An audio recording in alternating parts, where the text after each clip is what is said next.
Well, welcome back. Thanks for watching. We are doing something a little bit different today.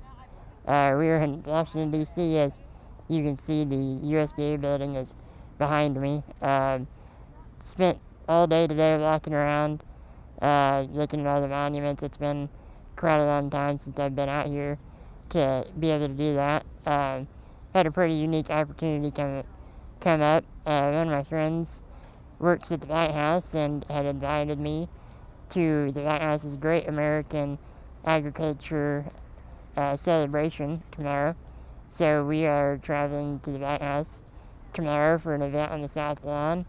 Not sure how much I can video, but I'll try to take some pictures and video some. President Trump is supposed to give remarks, and I assume Secretary Rollins will be there as well. So yeah, it sounds like there's going to be a bunch of farmers and ag professionals at this thing. So I'm looking forward to it and having a new experience on getting into the White House and seeing that side of the fence. So yeah, it'll be good. So we'll go see what we did today. We are excited to see what tomorrow brings. So starting out on our trip around DC to see all the monuments, we walked through this garden next to the Asian and African art gallery buildings. It had a bunch of flowers.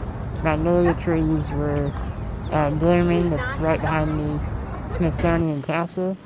We then went on to the USDA building where Secretary Rollins unveiled the People's Garden on National Ag Day a few days prior. So there's some potatoes. They have some just different displays of agriculture and flowers there. These garden beds back here. I did not come through here, so Mom locked the camera through here. I felt like I'd get stuck in the gravel, so I didn't want to do that. But yeah, pretty cool to see agriculture presented on the National Mall there next to the USDA building, right in the middle of DC. So from there, we kind of walked around, checked out the sites here, and strolled through the mall. Case IH had a Heartland Edition tractor here in front of the USDA, and actually Secretary Rollins drove this tractor from the White House to here tomorrow. So you'll see that in the next video, so check that out. But yeah, I wish it was John Deere, but I had to get a picture next to it in DC. So from there, we got by the front of the building. It's pretty cool to see their 250 years of freedom display there, you know, so that's pretty cool. Busy day at DC, but from there we started walking towards the White House just to check out where we needed to go. And then it was Thursday, so we decided to go to Thursday Mass at St. Patrick's Catholic Church. It's one of the older churches in DC, and it's kind of crazy, the history and the architecture of this building right next to some high-rise buildings, and just pretty cool to see. There's a lot of stonework in this building, and old churches are pretty neat to see. One of the best ones is the Washington National Cathedral, which I have not been to since I was there in 8th grade. And this is another place I have not been since 8th grade. This is Ford's Theater, which is where President Abraham Lincoln was assassinated in 1865, just after the Civil War. We did not go inside the tour of the theater. We did go in the gift shop and kind of look around, but the tour times didn't match up to what we needed to do. So that red building right there, the red house, is the Peterson House, and that is where Lincoln passed away after being shot. So from there, we walked over to the National Archives, and I had not been in this building either since 8th grade. Here is the FDR Memorial that he wanted put by the archives. So here is the rotunda of the National Archives building. This is where the Declaration of Independence, Constitution, Bill of Rights, among a few other documents are displayed. It's just really cool. It's kind of one of my favorite spots in DC. So here's the Declaration of Independence. Pretty faded, but you can still read most of it. And then here is the Constitution. You see, "We the people." I had to speed this clip up a little bit because it was a little long. There was a lot of middle school, high school age kids in DC this last week. About the same time as when I went back in 8th grade. And the really cool to see all the kids enjoying seeing all the stuff that I remember seeing back then and being in awe of everything. So there you see Article 3, Article 4, and then at the end you see Article 5, 6, 7, and the signatures. Here's the Bill of Rights. It's just really cool to see how they've displayed all these other documents and how well they take care of it. You cannot use your flash of your camera here, as it will damage the paper and ink and all of that. Just a really cool display, really cool building. And it's just kind of surreal to see all that stuff. And we had to go check it out, being this is America's 250th year, so thought it was pretty fitting. From there, we went on to start walking the National Mall. So we started out at the Washington Monument, and here it is. You can see waiting on the tour buses to leave. So here's the Washington Monument. It stands 550 feet tall, and I believe it was the tallest structure in the world when it was completed in the 1800s.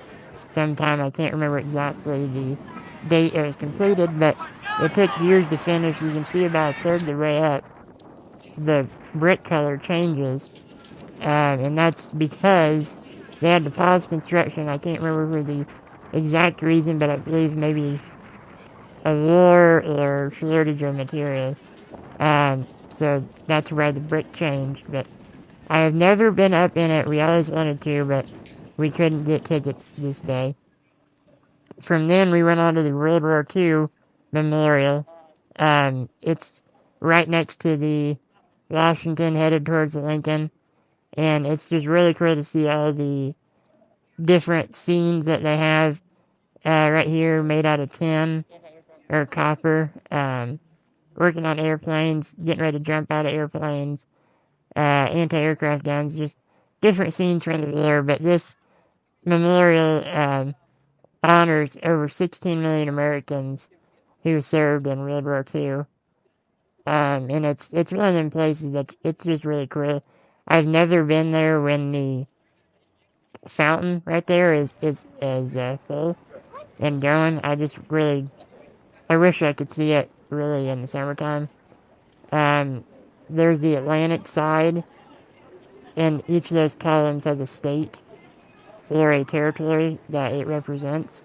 So there's an Atlantic side and a Pacific side, which we'll see in just a second. There's different locations on that right there, places fought, and different quotes everywhere. And it's just one of them places you have to see in person. Walking this way is the wall with all the stars on it.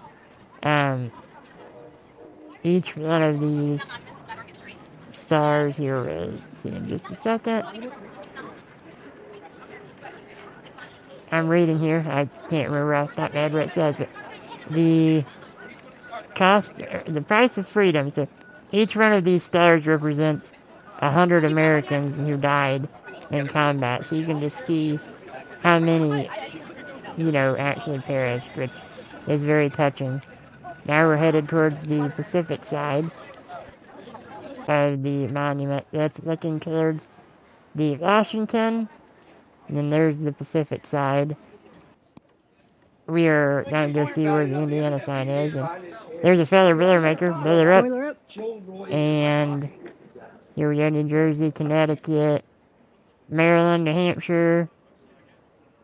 I did not get a picture in front of Indiana. I should have. I had one from 8th grade. It'd be a good comparison, but somebody was walking by, so we didn't get a picture. But just pretty cool to see every state recognized, because everybody from every state, fought in this World War II. So just pretty touching how they've done it.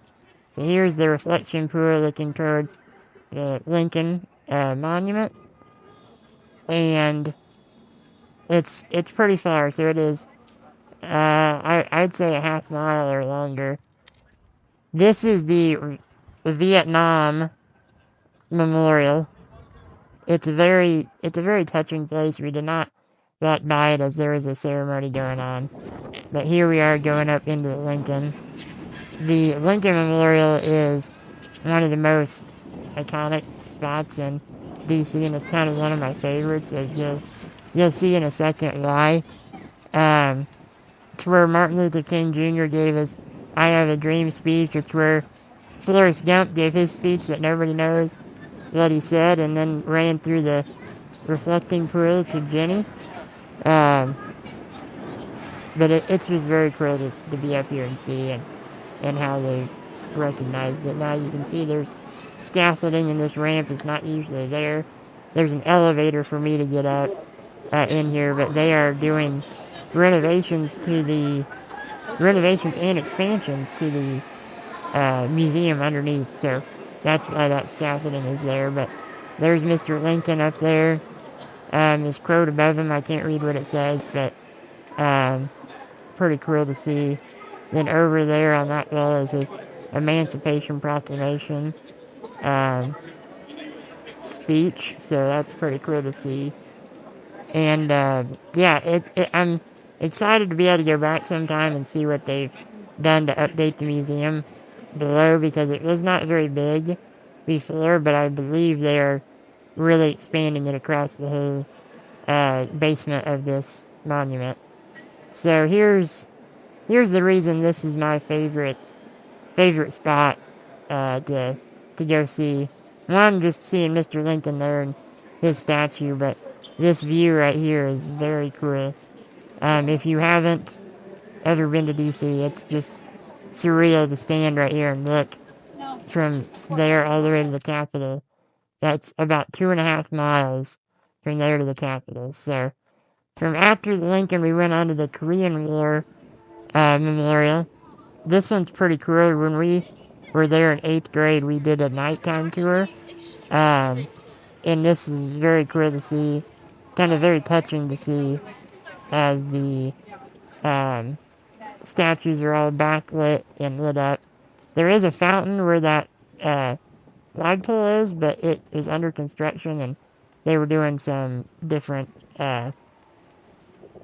updates to it. We couldn't really see. They are doing a lot of updates around DC, which is cool to see, and just some updates and restorations and whatever of some places. So here's looking as they're marching towards you. So from there, we went on to see the cherry blossom trees and walked through the Martin Luther King Jr. Memorial.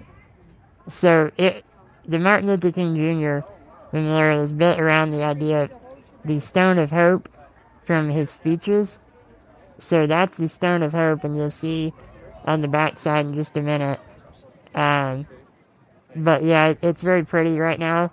The cherry blossom trees were in peak bloom, which I had not seen.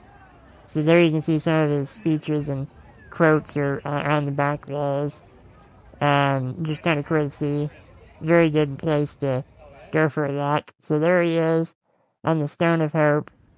We then started to walk around the tidal basin around all the cherry blossom trees. And we walked to the FDR Memorial, Franklin Delano Roosevelt. He was our president. There he is right there. And it's just a different thing. It kind of walks through his presidency and different times from the Great Depression through World War II. It's more of an experience than a monument. So here's more cherry blossom trees They smelled very good, and they're really cool to see. From there, we went on to the Jefferson Memorial, and it's directly across from the White House. He is the main author of the Declaration of Independence, and it's just one of the better views in D.C. And the elevator was broke, so I was not able to go up there, but it was just cool to see. It was a pretty cool day with great weather to walk around and take all of this in and see all the monuments I had not seen in a while. Walking through all the history one day, and the next day, headed to the White House for the Great American Agriculture event. That part I'll show you in the next video, so stay tuned.